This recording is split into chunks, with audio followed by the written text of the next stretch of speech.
40 acres and a mule, a phrase many of you are aware of but wonder where it came from. Well, today we're going to talk about it, talking about history hidden in plain sight. I find myself in Fayette County, Georgia, the 49th of the 159 counties in Georgia. Once parts of Fayette were Clayton County, DeKalb County, Spalding County, and Campbell County, which is part of Fulton today. But in 1864, during the Civil War, there was a skirmish that took place here, and the General Joseph Wheeler, a West Point graduate, was successful in defending Sherman's army who was marching through. You should note that Joseph Wheeler was previously a United States Army member, and after the Civil War, worked for the Army and was a member of the Army again. Well, Wheeler was from Augusta, one of the 5 capitals of Georgia, including Savannah, Milledgeville, Atlanta, and Louisville, and came back to defend Georgia during the Civil War. Well, in June or July, I think it was July of 1864, Wheeler defeated a contingent of Sherman's army as Sherman was making his march to the sea. About 200 individuals were captured here, and the skirmish at Shake Rag. And Shake Rag is exactly what it sounds like, what you get when you shake a rag out. I looked it up. I was trying to figure out what it meant, but it wasn't a well-to-do community, not the most prominent. And you should know that that was the name of this community prior to it being Fayette County, and prior to that, Muskogee Creek territory. So now getting down to what happened as Sherman made his march down to Savannah. They got to a place called Ebenezer Creek. It was in December of that year, very cold, and had been raining a lot. Well, Wheeler, after this battle, he had many more, and then found himself in hot pursuit of the Union Army as they approached Ebenezer Creek. By this time, some estimates say there were over 2,000, 5,000 individuals following about 14,000 Union soldiers as they went through Georgia on the march to the sea.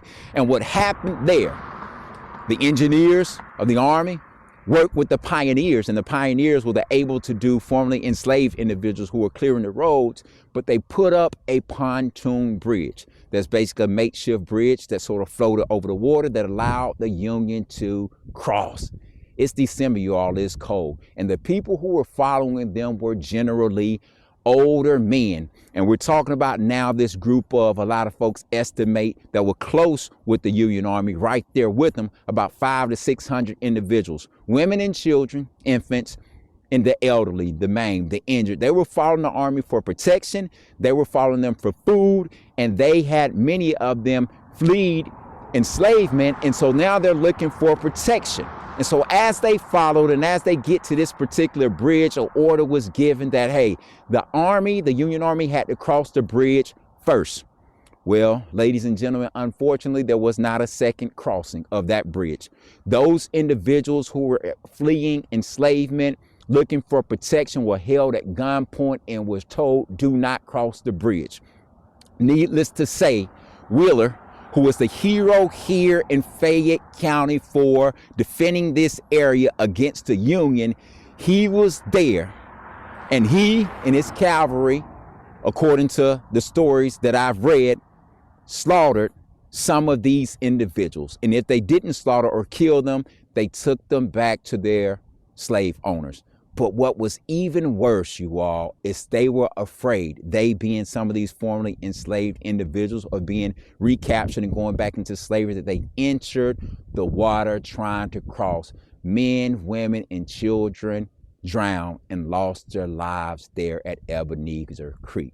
Now, again, the estimates vary. Some say hundreds, some say thousands, but ultimately it was one of the worst atrocities during the Civil War with respect to what happened as a war crime and what happened to newly freed African Americans at that creek.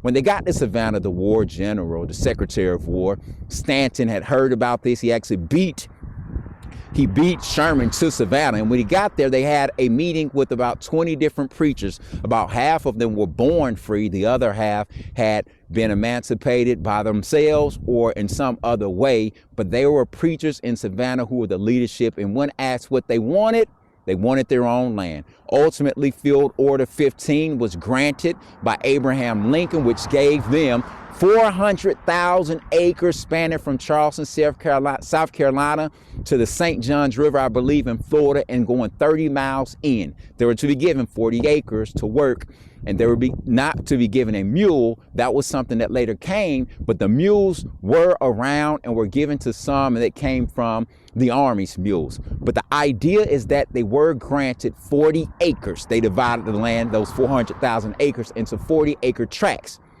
But unfortunately, after Abraham Lincoln was assassinated, it was reneged upon, and President Andrew Johnson took that land back away from them.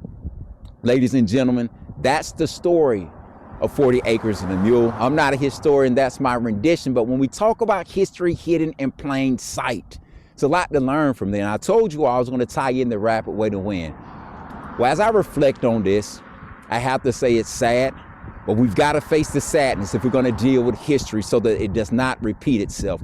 We found ourselves, the African Americans, the formerly enslaved individuals, as between the Union Army, who would not protect us, and the Confederate Army, who wanted to send us back into slavery.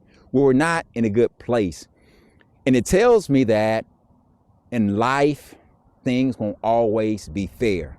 But it also gives me great pride in honoring my ancestors during Black History Month, knowing what they went through so that I can be here today. I've got to tell this story because I think when you tell this story, it gives humanity to the stories we've heard about the Civil War and slavery. I was never interested in learning about history because I did not see myself in it. But today I do. It gives me a different outlook on life. It gives me a lot more pride and confidence in where I came from and where I'm going. Today we're talking about history hidden in plain sight. I'm reflecting on that, and I ask that you do the same. I'm Joshua. Teach us. 40 Acres and a Mule. The massacre at Ebenezer Creek. History hidden in plain sight. Have an amazing day.